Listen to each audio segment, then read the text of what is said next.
Another day, another basketball stories na naman ang pagkikwentuhan natin. At ngayon nga, yung pag-uusapan natin ang balitang paglalaro na ni LeBron James at Luka Doncic. At ang balitang may babalik na nga daw sa kupunan ng Golden State Warriors. Naibalita na nga na nakalista na nga bilang questionable si Luka laban sa Memphis Grizzlies ngayong araw. Malaki na nga ang tsansa na makabalik at makapaglaro na siyang muli sa kanilang lineup matapos ang ilang araw niya na recovery, which is isang magandang balita para sa Los Angeles Lakers. Pagdating naman kay LeBron James, mismong si Coach JJ Redick na nga nagsabi na ang pinaka-target date nga daw po na pagbabalik at paglalaro nila ditong muli ay sa 2nd o 3rd pa ng November. Wala pa nga daw pong exact date o exact na laro kung kailan ito maglalaro, pero sisiguraduhin nga po nila na 100% na itong healthy kapag naglaro na siyang muli sa kanilang lineup ngayong season.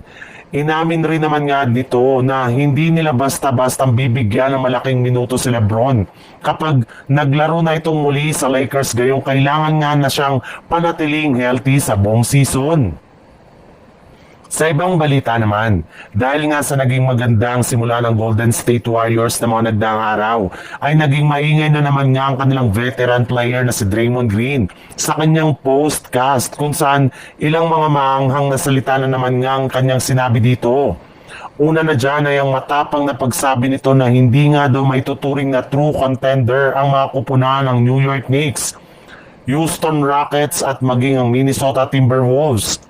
Naniniwala nga ito na hindi sapat ang kasalukuyang lineup ng mga nabanggit na kupunan para makapag-compete sa kampyonato.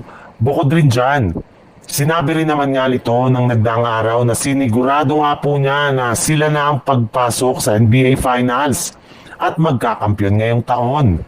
Pero matapos nga na matalo sila kahapon laban sa Milwaukee Bucks, ay bigla na lamang nga itong nanahimik.